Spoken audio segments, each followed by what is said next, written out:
Welcome back to this portion of the Real Estate Radio Hour. We're on every Saturday in the 10 o'clock hour. Welcome your questions via phone or text. And Lynn had a question.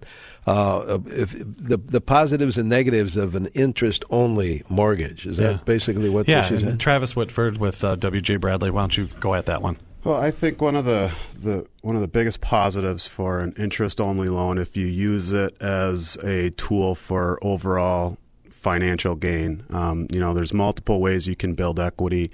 Traditional mortgage, you're paying down your principal and building equity that way, building wealth.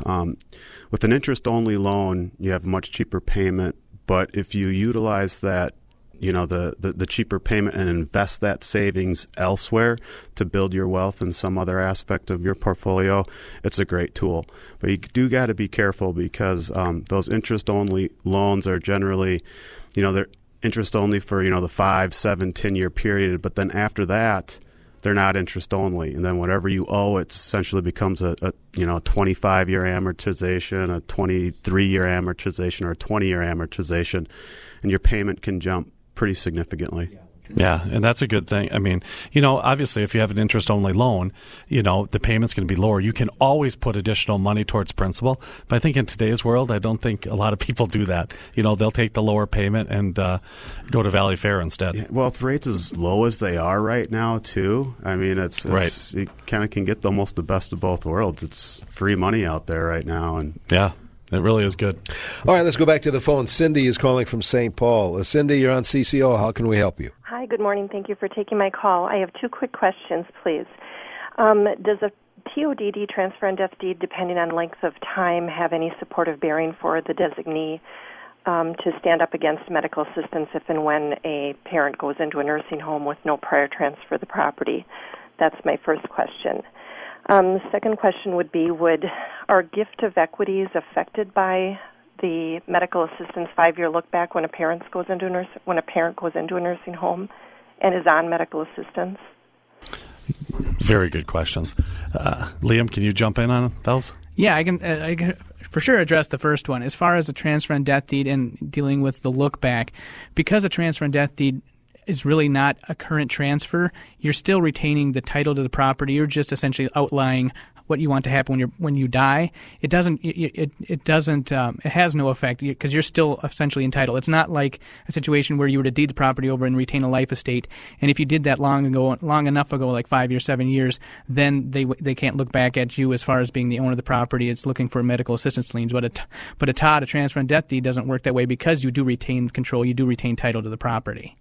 Yeah, I'll tell you. And on the other one, on the gift of equities, that's obviously an accountant question on our half. But, the great thing about our radio show, another good thing, I should say, is that we have podcasts of all these. And what we'll do is we'll get our accountant, Chris Mahold, and Scott Catterlick to be able to look at those questions and get them back. And maybe we'll do a blog and or have them answered here on the show. That'd be great. Yeah. Very good. And you know what I should do at this point, too? Not only mention the website, which is realestateradiohour.com, but the hotline number.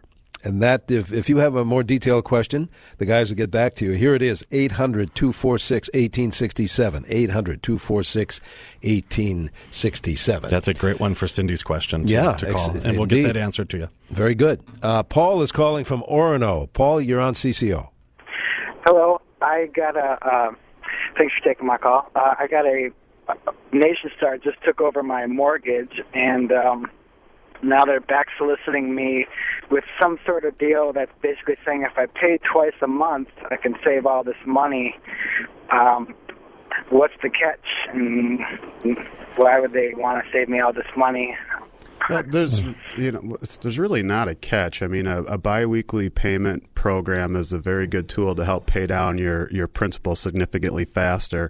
The catch is there's generally a startup fee, and then they also have transaction fees. So they take half your payment every 2 weeks. My opinion, I think you can accomplish the same goal without all those fees, because what you're doing is essentially making one extra mortgage payment over the course of the year. So if you just take your principal and interest your principal and interest portion of your payment, divide that by 12, and overpay each and every month, you can accomplish the same thing without the service fees that are affiliated with it.